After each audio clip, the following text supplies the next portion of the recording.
Hello, I'm Jess from Studio Ballet Revolution. Thank you so much for joining me here today. Today we're going to be learning our second tutorial on preparing for pirouettes. So pirouettes can be complicated. That's why I'm breaking it into sections. Please be kind to yourself. It is a process. That's why I call it Welcome to Your Ballet Journey. Ballet does not happen overnight, so it is really fun to enjoy the whole process. So let's go ahead. In this tutorial, we're going to be working on our core, our arms, our heads, and trying to put together what we learned in the first tutorial with this one. So I highly recommend watching the first tutorial that I did explaining about the alignment of the pelvis, the demi-plie, all of that great stuff. So let's go ahead and continue. We are going to start with our transverse abdominals. They are so important while we're dancing and even in regular life. You want to make sure we have that beautiful posture, right? So we always want to have our hips at, right? Hip bones facing like headlights, car headlights going front, shoulders behind our pelvis, right? And that nice lengthened feeling in the spine, that feeling of the fountain, right? Coming up through the feet, through the spine. So how do we engage those muscles can be tricky to find. So a great way to do it is to be in parallel, which is really good for ballet dancers to work in parallel, right? We don't want to only work turned out. So put your hands on your hips so that you'll feel if you do any kind of wiggling. We're going to imagine that teacup on our head so we're nice and straight. Make sure your elbows are in front because if they're pulling back, you're not going to engage those transfers. And we're just going to do a little side to side coup de pied.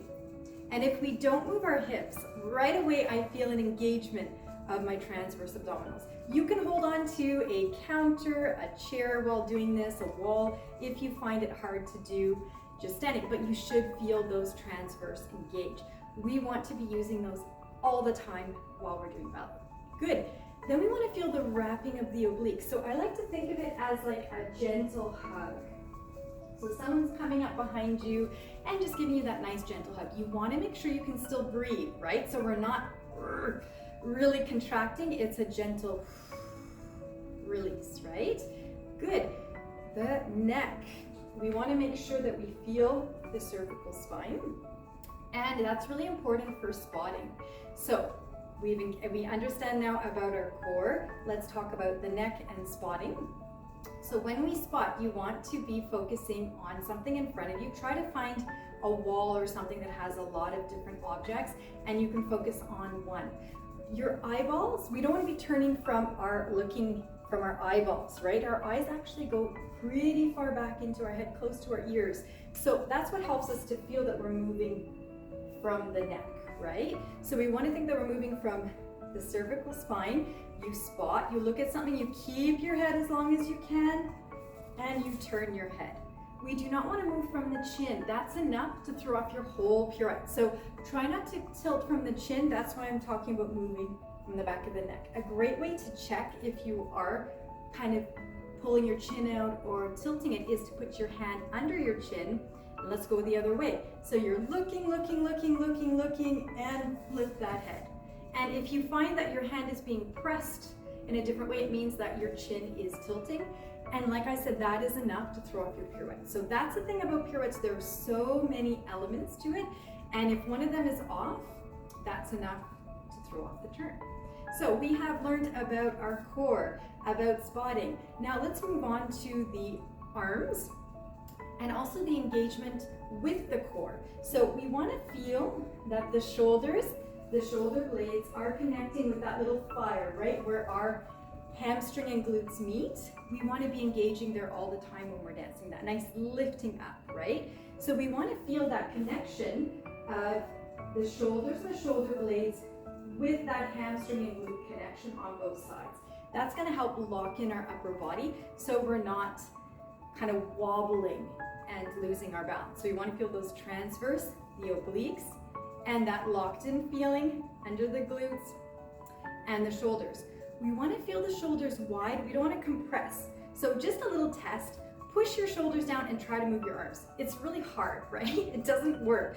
So now I want you to think of wide. Think of being wide, which will get you to have your shoulder blades nicely releasing, but you're going to have full mobility.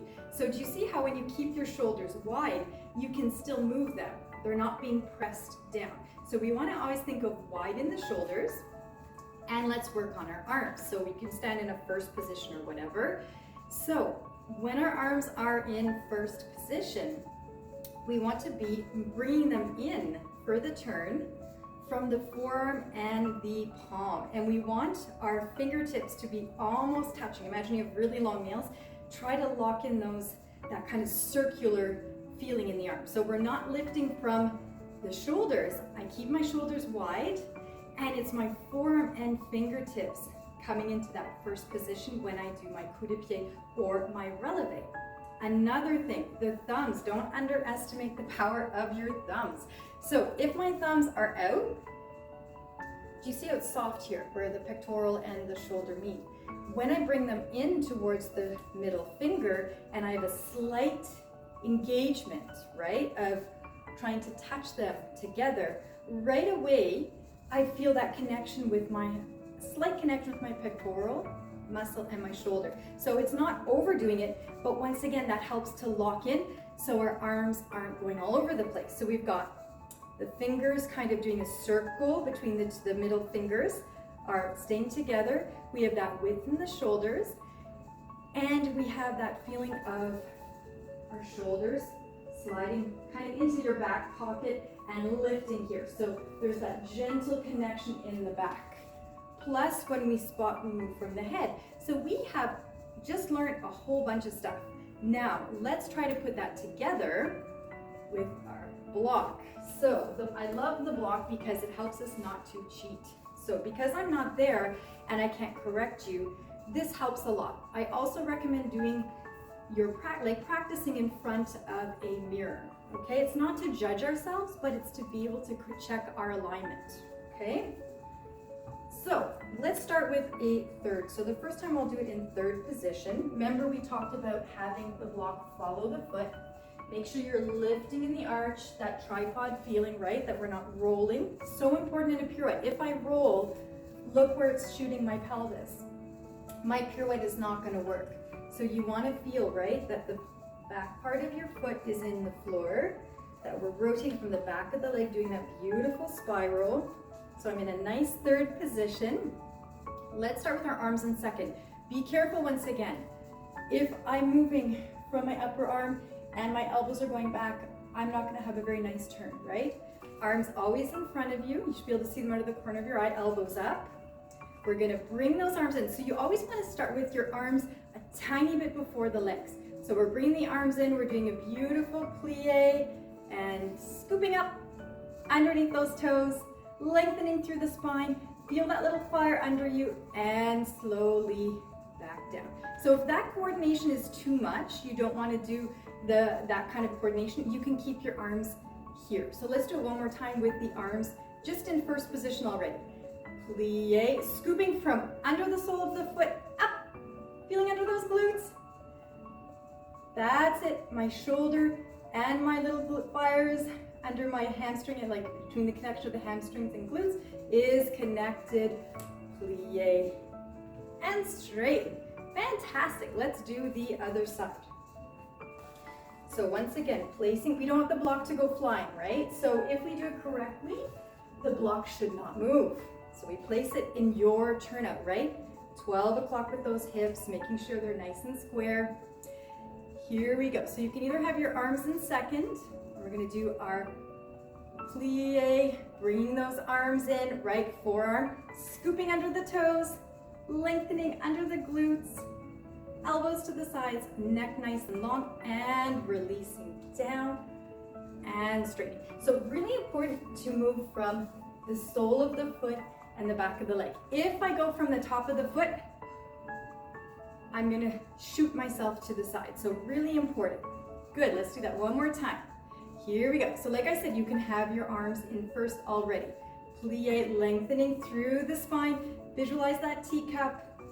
Feel that tripod, the whole foot of the supporting leg is on the floor. And plie and straight. Fantastic. So if you did not shoot the block back, bravo. If you did, it just means we need to strengthen that supporting leg and the turnout. Good, so just keep working on that. Let's try fourth position. So we're gonna be in croisé. Once again, it's your, move back here, it's your fourth. So your fourth might be a little less turned out. Keep your hips facing, so I have my right leg in front and I'm facing 11 o'clock. You can be here, okay? You have to make sure we're not turning out from the ankle, because do you see what it does?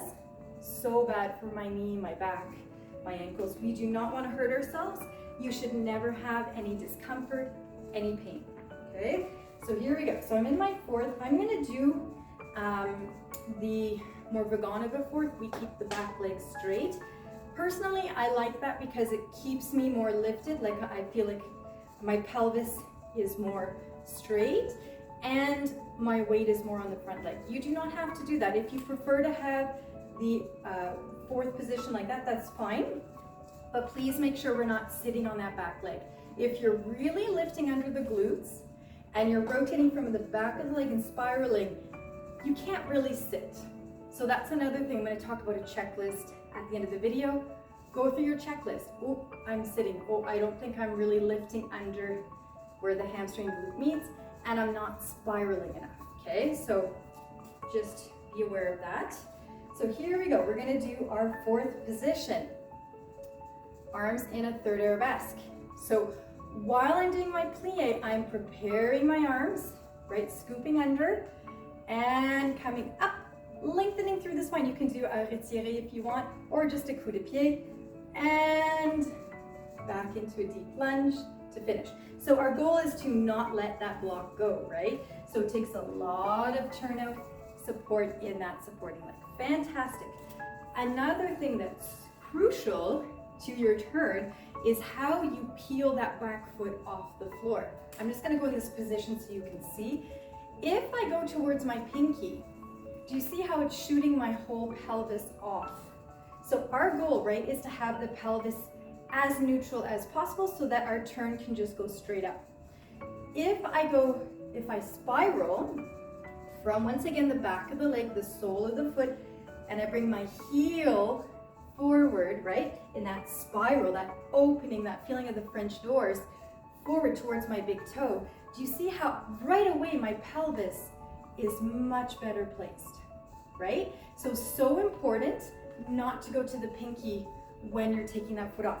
Keep that spiral, keep those obliques wrapping, keep everything rotating, right? So as you can see, there's so many things so many parts and elements in the pirouette. So it's okay if you find it very challenging. It is challenging, and it's okay. We're here to have fun and to learn. And with time, you're going to be able to correct yourself and go through your checklist of what I did that might have made it not work as well. So we're going to be in our fourth position on this side. Beautiful third arabesque. Here we go. We're going to do our plie. We bring our hands in, scooping in. Feel that widening of the shoulders, lifting under the glutes, lifting up. Oh, I'm losing my balance. And back into a lunge, tendu, and close. So what did I do wrong? I lost a little bit of the rotation of my calf. So it's really important to rotate the whole leg. So we want to feel that rotation from the calf, from the heel, from the inner thigh. So if I redo it, my block, okay, here we go. Plie, feel that support from the outside of the foot, and arms nicely placed, reaching out. So as you can see, it's okay. Things happen, we just go back and we go through the checklist. So to finish off, what is the checklist? Basically going through everything that we need to do in a pirouette. Did I lengthen and rotate when you are actually turning from the cervical spine? Did I spot? Did I move my chin? Did I lift my shoulders? Did I feel that like that connection with the hamstring and the glutes? Did I use my forearms, or did I forget? Did I have that spiral of my knees over the toes? So important, right? When we're in the fourth position or third, to have your knee and toe in line, making sure we're not rolling. Did I spiral the calf as well? Did I move from the back of the legs? All those things are elements. My thumbs, did I let my thumbs out? That could be enough to throw my balance off. So it's okay, like I said, don't be hard on yourself. It's a process, it's a journey, and I'm so excited to be going on this journey with you. I tell my students every day, I learn something new every day, and that's why I find ballet so much fun and so exciting. There's always something new to learn, and it's always so much fun. Thank you for joining.